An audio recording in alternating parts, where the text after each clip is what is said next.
देखियो दर्शक बंधु हमरा के मिलकर अंडा बना रहल छियै ठंडा में, कियाकि हम ठंडा नहीं छियै तो ठंडा में अंडा खेबै और ठंडा के दूर भगेबै। देखियो हमरा केना अंडा बना रहल छियै, अहाँ सब केना बना रहल छियै अहाँ के बतबू।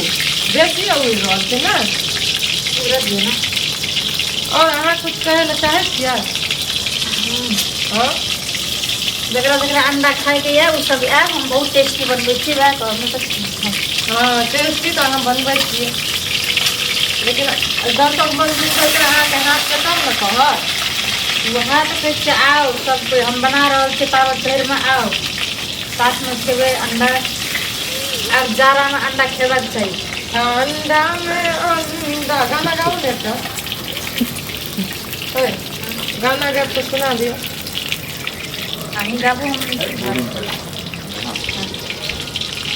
सैया ठंडा में अंडा कुए तू रजाई लेखा काम तू।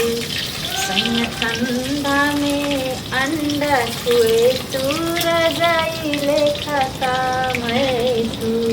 मतलब केहन वाला अंडा देखी रजाई के कौन जरूरी है? अंडे खा के तो अहाँ के गर्मी आबि जात ठंडा में। हाँ। डेली डेली जा चार चार अंडा खेबै तो गर्मी न है। चारिटा तो कहाँ खाइ छै, दुईटा अहाँ खाइ छै, दुईटा हम खाइ छी। नहीं तो आज चारों आ काल्हि से 5टा 6टा आना पड़ते। हाँ हाँ हम 3-3टा खाब। 3-3 टा के खाब तब फिर तब तो ई ठंडी में तो अहाँ के कोनो जरूरत है या जैकेट उकेट सब फेंक देना चाहिए। हम हाँ तो अंडा खा के थाया अंडा कते गर्मी दे छै शरीर में। दर्शक बंधु देखियो अंडा खाए के कथी फायदा है? जैकेट नहीं लगवा पड़े छै, देखियो एनर्जी रहे छै। भोर के 4 बजे उठे छी। हाँ 4 बजे उठ के कथी कथी करे छियै? 4 बजे उठ के कथी कथी करे छी, काम भी आवे छै सबटा एक क्षण। तकर बाद रोज का अंडा साँझ बिहान पकबै छियै, खाइ छियै।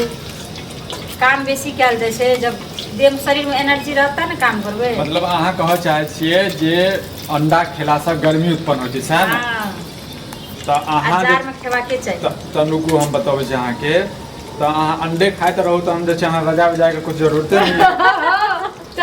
सही सही बताबियो अहाँ सच में कि अंडा खेला से गर्मी पैदा होय छै?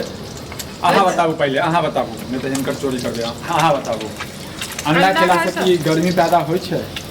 गर्मी पैदा हाँ मतलब जेना कहलखिन ना हमरा अंडा खाइ छियै तो गर्मी होय छै। हम जब खाइ छी तो कनी देह में गर्मी आबै है। हाँ तो ओइ दिन की अहाँ मतलब जेना अखन ठंड के समय छै तो अहाँ जे छै रजाई नहीं ओढ़ै छियै या कपड़ा नहीं पहिरै छियै? हां पहनै छियै ना। मतलब जे छै जैकेट वैकेट के बात करै छी। अच्छा जैकेट हाँ अखनी तो हम पहनै छी। अरे अंडा खेला के बाद अच्छा अंडा खेला के बाद गर्मी उत्पन्न होय छै? है छै गर्मी उत्पन्न। अब श्रोता बंधु अहाँ से बताबियो जे अंडा खेला के बाद में जे छै गर्मी उत्पन्न होय छै। हमरा तो नहीं लागे गर्मी उत्पन्न होय छै। ई सब कहै छै गर्मी उत्पन्न होय छै। सब ज्यादा ई मैडम जी कहैया हमहूँ गर्मी। कहलियै ताहि दुआरे अहाँके हम पहिने हमरा पता छलै अहाँ जे छै हुनके जगह छी जे बात के घुमा दै छियै। नहीं बेसी एकरा गर्मी पैदा छै से कहै छी हमहूँ हम। कहलियै हल्का सा फायदा होइए। है छै, हाँ। एनर्जी आवे छै तो हम- अंडा खेला से एनर्जी है छै शरीर में। एकटा काम करला के बाद दूटा काम कए सकै छी अहाँ सिखाइए की दूटा की काम कर सकै छी? जेना कि मतलब नॉर्मल साग सब्जी में अंडा में मीट मछली में बहुत एनर्जी है।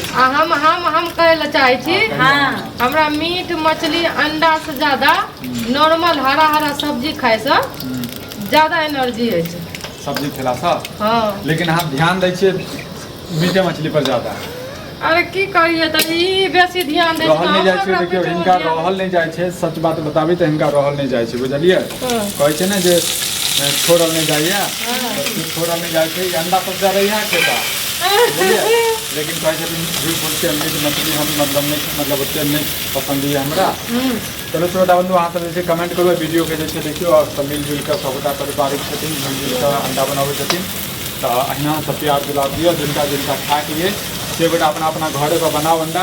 अकेला दूटा अंडा खाया हिनका तो हम घर के दबा के अहाँ सब अंडा जे छै अपना घरे पर बनाओ।